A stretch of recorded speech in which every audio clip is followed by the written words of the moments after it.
Good morning all of you. ज्ञान वैविध्य शिक्षा चैनल में पुनः आप सभी का हार्दिक स्वागत है।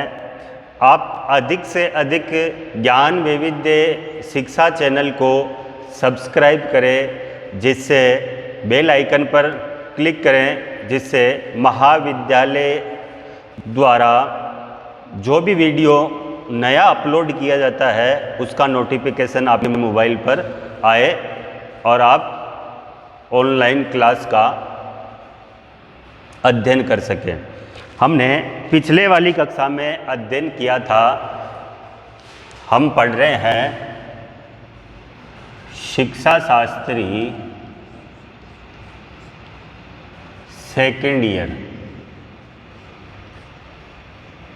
इसमें पाठ्य पुस्तक है इतिहास शिक्षण।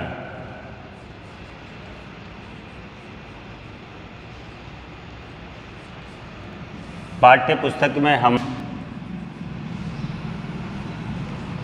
इतिहास शिक्षण में पाठ योजना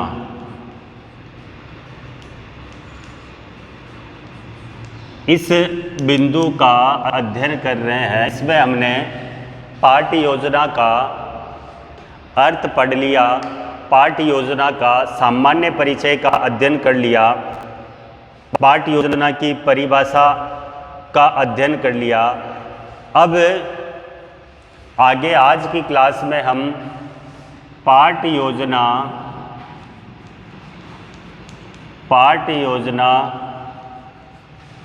का महत्व या आवश्यकता क्यों होती है, इसका अध्ययन करेंगे कि एक अध्यापक को पाठ योजना की क्यों आवश्यकता होती है और इसके क्या क्या महत्व हैं, इसके बारे में आज की क्लास में अध्ययन करेंगे। सर्वप्रथम जो पाठ योजना है, हमने इससे पूर्व कक्षा में अध्ययन किया था कि एक नियोजित योजना है। पाठ योजना एक नियोजित योजना है और नियोजित शिक्षा का तात्पर्य होता है, पाठ योजना एक नियोजित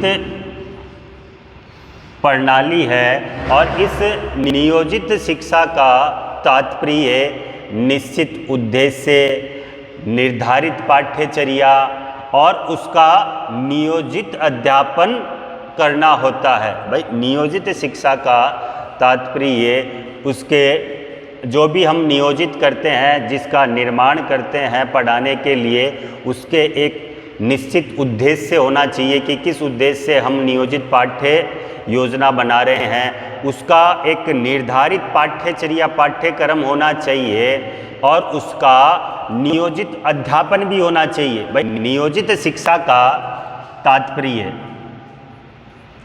अब पाठ योजना एक नियोजित शिक्षा ही है, तो नियोजित शिक्षा का तात्पर्य भाई इसके एक तो निश्चित उद्देश्य होना चाहिए। नियोजित शिक्षा के निश्चित उद्देश्य होने चाहिए।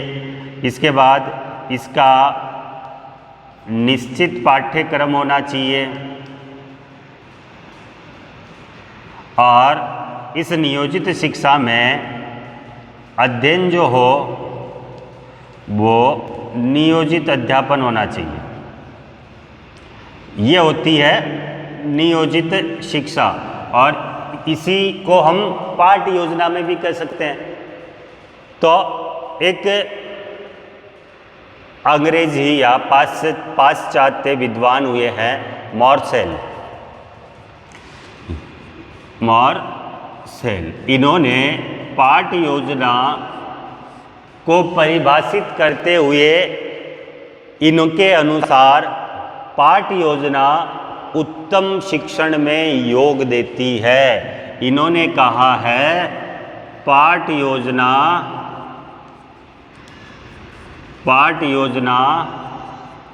उत्तम शिक्षण में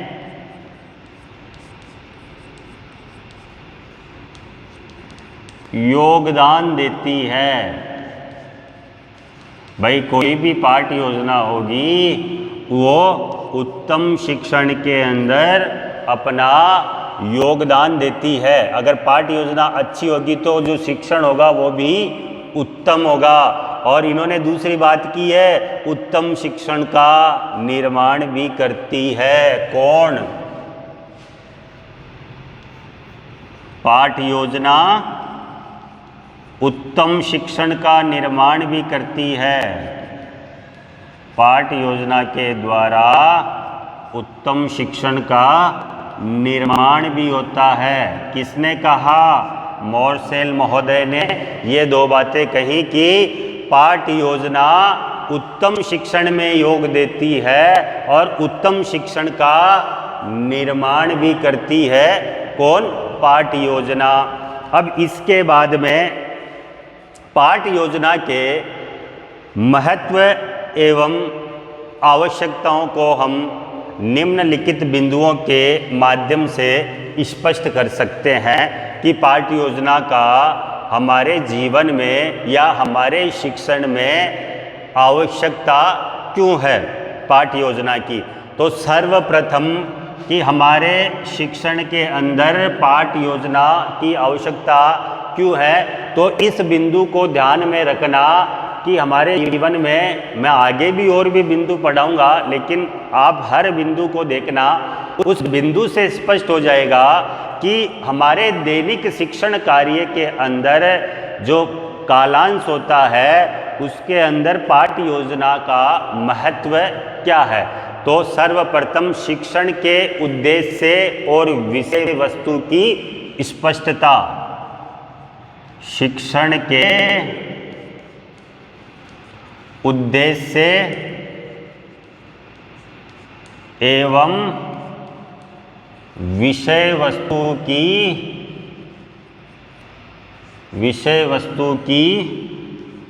स्पष्टता।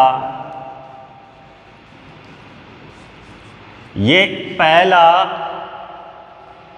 आवश्यकता है कि एक अध्यापक को कक्ष में अपने कालांश में उसे क्या पढ़ाना है छात्रों को, तो उसके लिए शिक्षण के उद्देश्य और विषय वस्तु की स्पष्टता।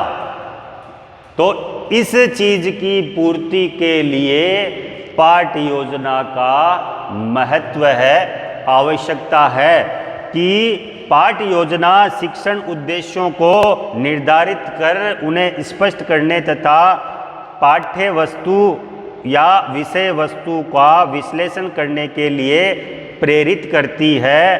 पाठ योजना निर्माण करने से पहले, भाई पाठ योजना का निर्माण करने से पहले शिक्षक को इस पर भली प्रकार विचार करना होता है कि जब भी कोई शिक्षक पाठ योजना बनाएगा तो उसे सोचना पड़ेगा पढ़ाने से पूर्व कि मेरे को क्या पढ़ाना है, मेरे को किस विषय को पढ़ाना है और उस विषय के किस पाठ को पढ़ाना है। तो शिक्षक उन जो पढ़ाने वाला बिंदु है उसके उद्देश्यों और उसके विषय वस्तु की स्पष्टता हो जाती है। इसलिए शिक्षक को पाठ योजना की आवश्यकता पड़ती है। इसके बाद कहा, दूसरी बिंदु से स्पष्ट हो जाएगा कि शिक्षण विधि का चुनाव। शिक्षण विधि का चुनाव कि अब यहाँ पर ध्यान रखना कि हमारा जो पहली आवश्यकता थी या महत्व थी उसमें स्पष्ट हो गया कि शिक्षक को क्या पढ़ाना है, उसको उस कक्षा या उस पाठ योजना के पूर्व निश्चित करना होता है कि मेरे को ये पढ़ाना है, कक्षा के अंदर इस विषय वस्तु को पढ़ाना है। अब ये तो हो गया कि मेरे को पढ़ाना है, लेकिन मेरे को किस विधि से पढ़ाना है। अब शिक्षक को ये होगा ना कि मेरे बहुत सारी शिक्षण के अंदर बहुत सारी विधियां हैं। अब शिक्षक को उसकी विषय वस्तु मिल गई, उसने विषय वस्तु का चयन कर लिया कि कल मेरे को कक्षा के अंदर इस विषय को पढ़ाना है, लेकिन किस प्रकार से छात्रों को मुझे पढ़ाना है, किस विधि से पढ़ाना है, उसका चुनाव भी शिक्षक को करना पड़ता है। भाई अब अध्ययन तो करवाना है, लेकिन किस विधि से करवाना है, तो पाठ योजना निर्माण से पूर्व अध्यापक क्या पढ़ाना है तथा क्यों पढ़ाना है, इसका तो इस पहले वाले बिंदु में हो गया चयन, लेकिन इसके साथ साथ किस प्रकार पढ़ाना है इसका चयन इस शिक्षण विधि, ये दूसरी आवश्यकता है। प्रतीत होती है यहाँ पर आवश्यकता अध्यापक के लिए कि मुझे किस विधि से छात्रों को पढ़ाना है, इस पर भी विचार करना है, और यह विचार अध्यापक को उपयुक्त शिक्षण विधि का चयन करवाता है। पाठ्य विषय वस्तु अनेक प्रकार की होती है। भाई पाठ्य के अंदर विषय वस्तु होती है वो अनेक प्रकार की होती है। अब उनको किस प्रकार से छात्रों के समक्ष प्रस्तुत करना है, इसका चुनाव